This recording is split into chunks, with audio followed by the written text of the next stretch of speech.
Job, chapitre 38.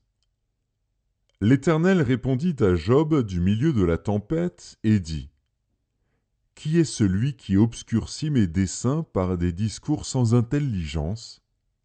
Saint terrain comme un vaillant homme, je t'interrogerai et tu m'instruiras. Où étais-tu quand je fondais la terre ? Dis-le, si tu as de l'intelligence. Qui en a fixé les dimensions ? Le sais-tu ? Ou qui a étendu sur elle le cordeau ? Sur quoi ces bases sont-elles appuyées ? Ou qui en a posé la pierre angulaire ? Alors que les étoiles du matin éclataient en chants d'allégresse et que tous les fils de Dieu poussaient des cris de joie, qui a fermé la mer avec des portes quand elle s'élança du sein maternel ? Quand je fis de la nuée son vêtement et de l'obscurité ses langes ? Quand je lui imposai ma loi et que je lui mis des barrières et des portes ?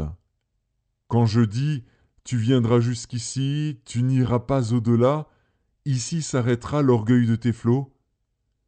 Depuis que tu existes, as-tu commandé au matin ? As-tu montré sa place à l'aurore ? Pour qu'elle saisisse les extrémités de la terre et que les méchants en soient secoués ? Pour que la terre se transforme comme l'argile qui reçoit une empreinte et qu'elle soit parée comme d'un vêtement ?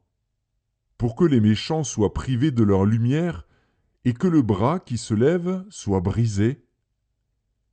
As-tu pénétré jusqu'aux sources de la mer ? T'es-tu promené dans les profondeurs de l'abîme ? Les portes de la mort t'ont-elles été ouvertes ? As-tu vu les portes de l'ombre de la mort ? As-tu embrassé du regard l'étendue de la terre ? Parle, si tu sais toutes ces choses. Où est le chemin qui conduit au séjour de la lumière ?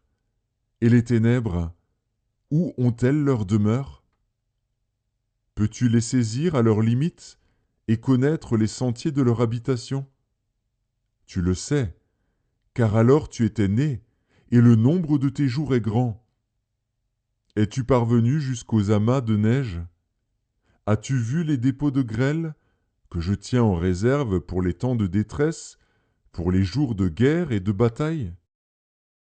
Par quel chemin la lumière se divise-t-elle, et le vent d'Orient se répand-il sur la terre ? Qui a ouvert un passage à la pluie et tracé la route de l'éclair et du tonnerre, pour que la pluie tombe sur une terre sans habitants, sur un désert où il n'y a point d'homme, pour qu'elle abreuve les lieux solitaires et arides, et qu'elle fasse germer et sortir l'herbe ? La pluie a-t-elle un père ? Qui fait naître les gouttes de la rosée ? Du sein de qui sort la glace, et qui enfante le frimas du ciel, pour que les eaux se cachent comme une pierre, et que la surface de l'abîme soit enchaînée ? Noues-tu les liens des Pléiades, ou détaches-tu les cordages de l'Orient ? Fais-tu paraître en leur temps les signes du zodiaque, et conduis-tu la grande ours avec ses petits ? Connais-tu les lois du ciel ? Règles-tu son pouvoir sur la terre ? Élèves-tu la voix jusqu'aux nuées, pour appeler à toi des torrents d'eau ? Lances-tu les éclairs ? Partent-ils ? Te disent-ils : nous voici ? Qui a mis la sagesse dans le cœur, ou qui a donné l'intelligence à l'esprit ? Qui peut avec sagesse compter les nuages et verser les outres des cieux, pour que la poussière se mette à ruisseler et que les mottes de terre se collent ensemble ?